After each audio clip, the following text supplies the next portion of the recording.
आज আমি আপনাদের সাথে থাই নুডলস রেসিপি শেয়ার করব। হ্যালো ভিউয়ার্স, আসসালামু আলাইকুম। ওয়েলকাম টু মেঘলানুর বিডি চ্যানেল এবং পেজে।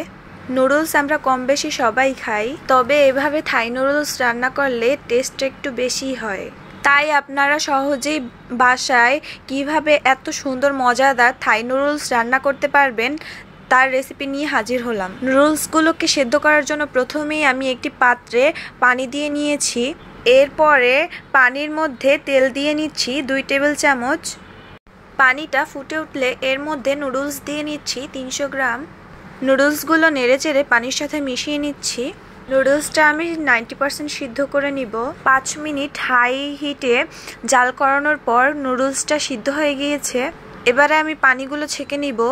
নুডলসটা ছাকার পরে সরাসরি আমি কলের ঠান্ডা পানি দিয়ে নিচ্ছি, যাতে একটার সাথে আরেকটা লেগে না যায়। এখন অন্য একটি পাত্রে তেল নিয়ে নিব হাফ কাপ। তেলটা গরম হয়ে গেলে চিকেনগুলো ভাজার জন্য তেলের মধ্যে দিয়ে নিচ্ছি। এখানে রান্নার জন্য আমি 500 গ্রামের মতো চিকেন দিয়ে নিয়েছি। চিকেনগুলোকে আমি ছোট ছোট টুকরো করে কেটে নিয়েছি। এখন রসুন কুচি দিয়ে নিচ্ছি তেলের মধ্যে 2 টেবিল চামচ। রসুন কুচিগুলোকে ভালোভাবে তেলের মধ্যে নেড়ে চেড়ে নিচ্ছি। এখন গোলমরিচ গুঁড়ো দিয়ে নিচ্ছি 1 চা চামচ। এখন সবগুলো উপকরণ তেলের মধ্যে নেড়ে চেড়ে সুন্দরভাবে মিশিয়ে ভেজে নিচ্ছি 2-3 মিনিট। এখন এর মধ্যে আগে থেকে ফেটিয়ে রাখা 3 পিস ডিম দিয়ে নিচ্ছি। ডিমটাকে ভালোভাবে নেড়ে চেড়ে স্ক্রাম্বল করে নিব। এ সময় চুলার আঁচটা মিডিয়াম হিটে রাখব এবং দ্রুত নেড়ে চেড়ে নিতে হবে যাতে দলা পাকিয়ে না যায়। এখন এর মধ্যে সয়া সস দিয়ে নিচ্ছি 3 টেবিল চামচ। সয়া সসটা নেড়ে চেড়ে ভালোভাবে মিশিয়ে নিব। 4-5 সেকেন্ড নেড়ে চেড়ে নিচ্ছি। টমেটো সস দিয়ে নিচ্ছি 1/3 কাপ। চিলি সস দিয়ে নিচ্ছি 4 টেবিল চামচ। সসটাকে নেড়ে চেড়ে মিশিয়ে নিচ্ছি ভালোভাবে। আরে নুডলসের মশলা দিয়ে নিচ্ছি 3 টেবিল চামচ। কিউব করে রাখা ক্যাপসিকাম দিয়ে নিচ্ছি 100 গ্রাম। কিউব করে রাখা পেঁয়াজ দিয়ে নিচ্ছি 2 কাপ। এখন নেড়ে চেড়ে ভালোভাবে ভেজে নিচ্ছি 1 মিনিট সময় নিয়ে। এবারে আগে থেকে বয়েল করে রাখা সবজি দিয়ে নিচ্ছি।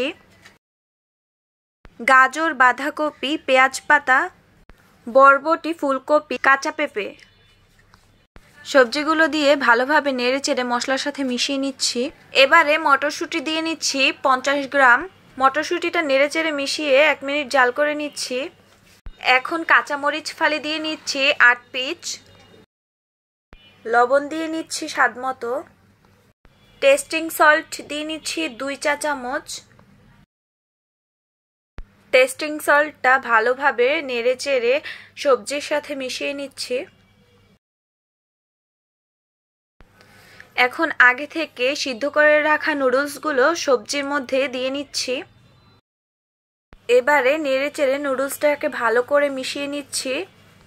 নুডলসগুলো অল্প অল্প করে কড়াইতে দিবেন, না হলে দলা পাকিয়ে যাবে। এবারে 2-3 মিনিট ভালোভাবে নুডলসটাকে নেড়ে চেড়ে মিক্সড করে নিব। এখন নুডলসের মধ্যে চিনি দিয়ে নিচ্ছি 2 চা চামচ। এবারে নুডলসের মধ্যে চিলি ফ্লেক্স দিয়ে নিচ্ছি 1 চা চামচ। এবারে এগুলোকে খুব ভালোভাবে মিক্সড করে নিচ্ছি। আপনারা অবশ্যই সয়া সস, চিলি সস এবং টমেটো সস ব্যবহার করার চেষ্টা করবেন। এগুলো দিলে টেস্টটা খুব ভালো আসে।